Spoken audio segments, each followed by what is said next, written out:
You ever just hold a card and instantly remember being a kid? That's what collecting Pokemon is honestly really about. Memories, magic, and sometimes a little madness too. But here's the thing. Pokemon collecting in 2025, it's booming. And it's way more than just childhood memories now. But why is Pokemon still such a booming success? Why do people collect to this day? Well, in this series, we're going to talk about why people collect, how people collect, and what to collect. So make sure you're subscribed to see all the future parts of the series. And now let's go ahead and get this series started.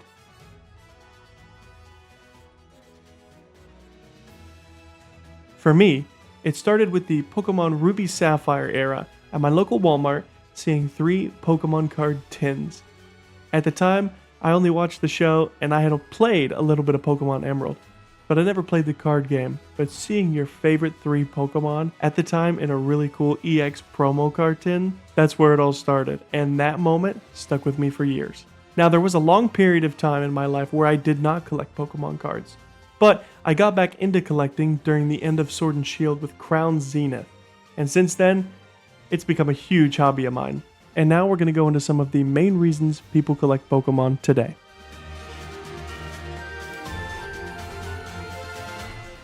This one's pretty obvious, but Pokemon was a lot of people's childhoods, including my own.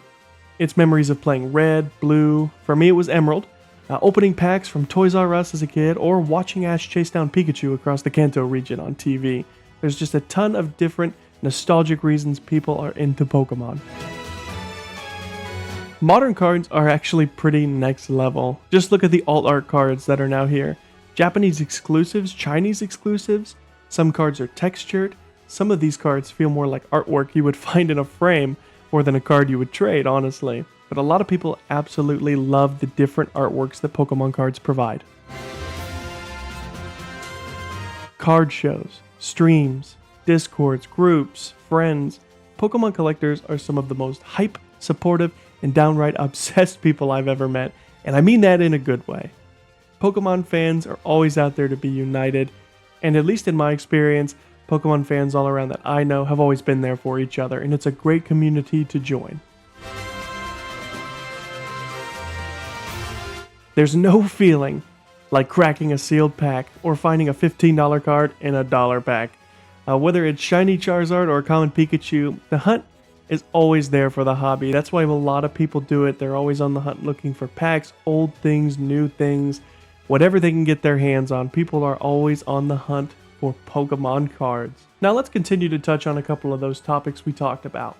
The community and the energy of collecting Pokemon cards. Let me tell you, going to a local card show changed the game for me. I met people who've been collecting since I was really young, and some who started last week. And everyone is just vibing, and everyone is so kind to everybody. I love the hobby. It's one of the biggest reasons why everyone is so kind and supportive to each other. And I absolutely love that. You build connections, you trade, you play, you learn, you laugh over some of the coolest and craziest pulls. This hobby is 100% social now, and it's still growing fast.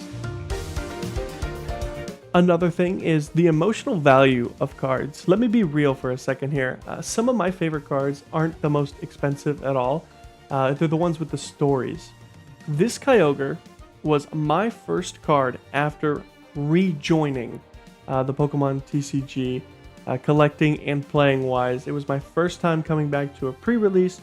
I went to the Rebel Clash X and Y, and I pulled this out of my packs.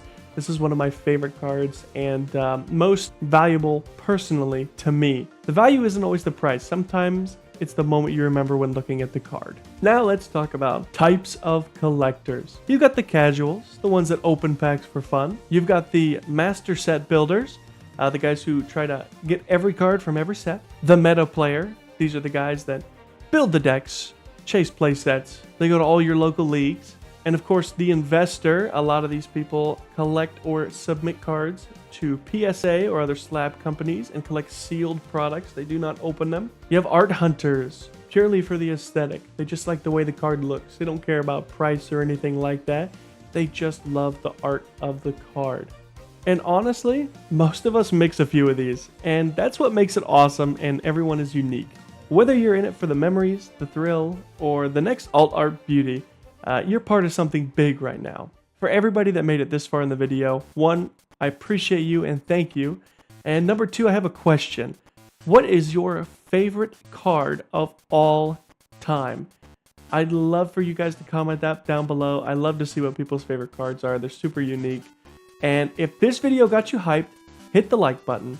Subscribe to join the ride of this series. Get ready, because the next episode, I'm breaking down actually how to start collecting smart your way.